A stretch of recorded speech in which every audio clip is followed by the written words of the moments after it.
আপনি এসে গেছেন মিস্টার বসু মল্লিক। আপনাকে দেওয়া কথা আমি রাখতে পেরেছি, ঠাম্মিকে কষ্ট পেতে দিইনি। আমি জানি এতে আপনি সবচেয়ে বেশি খুশি হয়েছেন।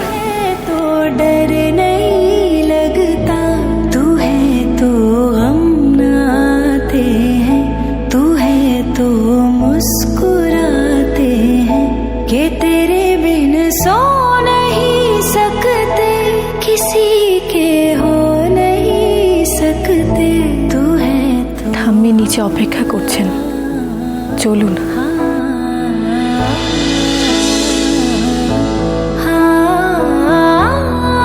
ও, তার মানে উনি আসেননি, আমার মনের ভুল।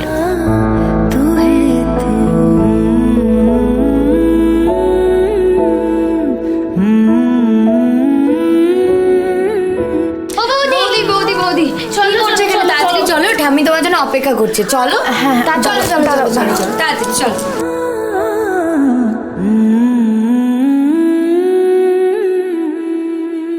বলছি আর একটু অপেক্ষা করে গেলে হতো না? না মানে সবে তো বার্থডে সেলিব্রেশনটা শুরু হবে, আমরা সবাই মিলে কত আনন্দ করব, তারপর বৌদি বানানো কেক কাটবো। আর আপনি যদি একটু থাকতেন।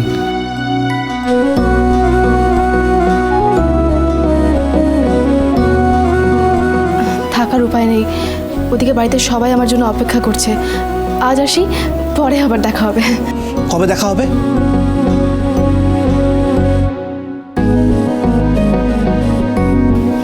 খুব শিগগির। বলছি আপনাকে আরেকটা কথা বলার ছিল। কি কথা? না মানে আসলে আমি আপনার সাথে না আপনাকে আমি ইয়ে আমারও কিন্তু আপনাকে কিছু বলার আছে। উনিও কি আমি একই কথা বলতে চান? আমার মনের কথাটা কি তাহলে বুঝে গেছেন? হ্যাঁ প্লিজ বলুন না। আপনাকে অসংখ্য ধন্যবাদ। আজ আপনি না থাকলে আমার দিদিকে ওই কাতলাদার ফোনটেদার হাত থেকে উদ্ধার করা যেত না। আর একটা কথা আমি বুঝতে পেরেছি যে আচার্য বাড়ির মেয়েরা স্মার্ট, বুদ্ধিমতী, সাহসী ঠিকই, বসু মল্লিক বাড়ির ছেলেরাও কিন্তু মন্দ নয়, কোনো অংশে কম নয়।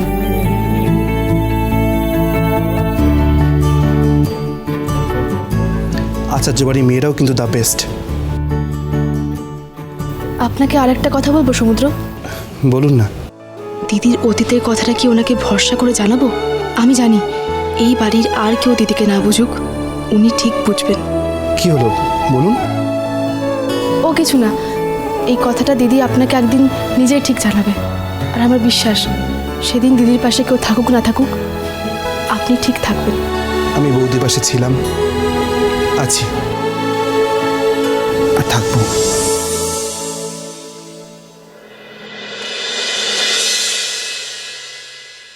নিন মা, সবার আগে পায়েস খেয়ে মিষ্টি মুখ করুন। হ্যাঁ কিন্তু বড় নাট বৌমা ওই তো এসে গেছে। শুভ জন্মদিন। প্লিজ।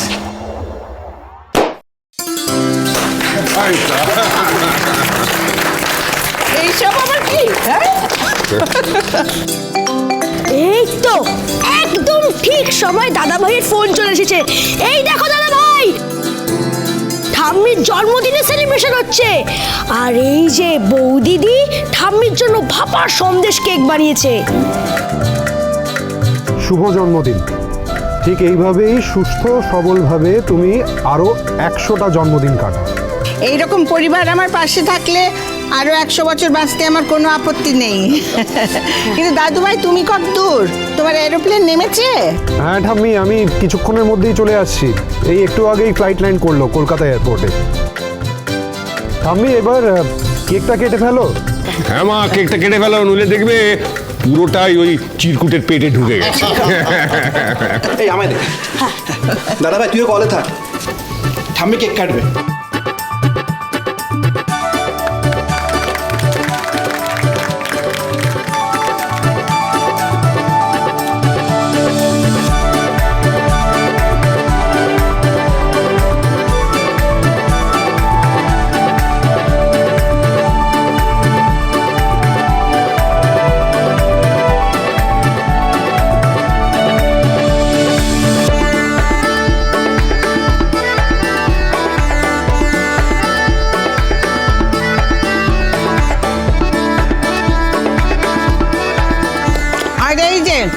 চিরকুট।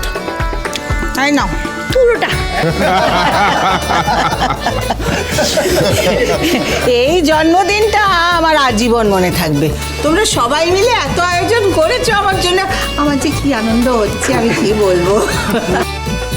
তবে মা, এই আয়োজনের কৃতিত্ব কিন্তু আমাদের নয়। তবে কার? তোমার বড়নাথ বৌমার।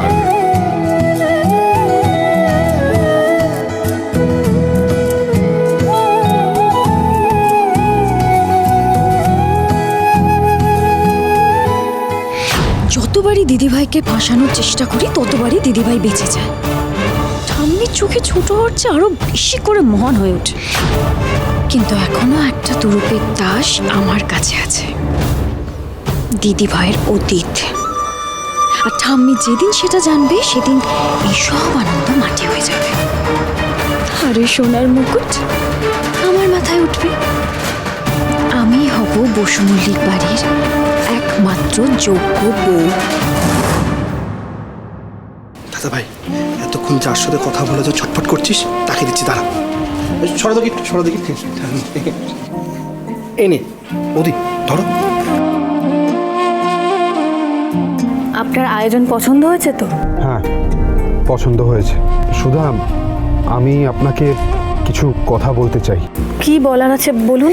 আরে বাবা, আর একটু পরে তো তুই চলে আসবি দাদা ভাই, তারপরে যা বলার বলবি। উফ, একটু পেশেন্স নেই তোর মধ্যে। এই শোন ভাই, মানে আমাদের সাথে কোনো তোর কথা থাকে না, তাই না?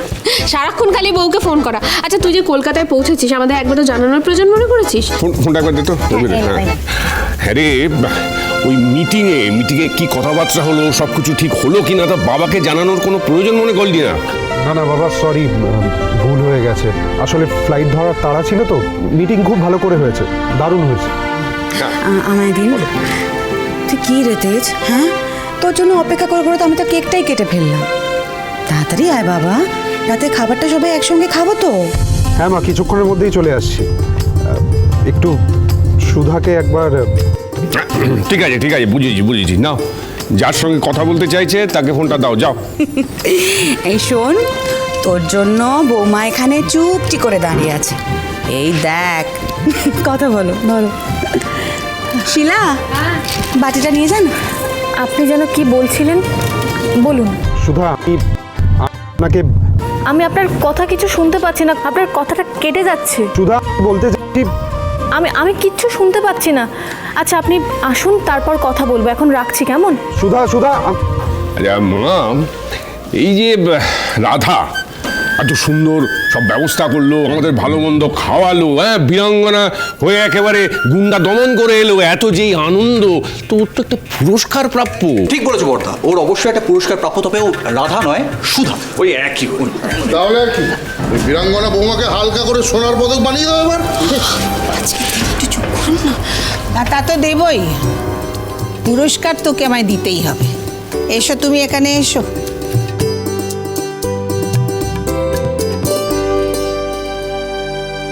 তুমি তোমার কথা রেখেছো বড়নাথ বৌমা, পুরস্কার তোমার প্রাপ্য। তাই এই সংসারের চাবির দায়িত্ব আমি তোমাকে দিলুম।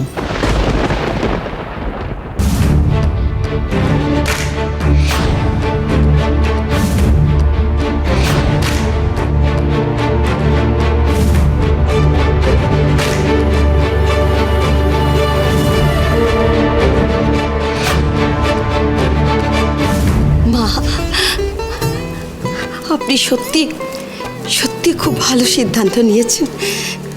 সুধা সত্যিই যোগ্য, ওই পারবে ওর দক্ষ হাতে আমাদের এই পরিবারটাকে সামলাতে, তাই না দিদি ভাই? মনে রেখো, এটা কিন্তু শুধুমাত্র একটা চাবির গোছা নয়। এই বাড়ি, এই সংসার, এই পরিবারের সমস্ত দায়িত্বভার আমি তোমাকে তুলে দিলাম।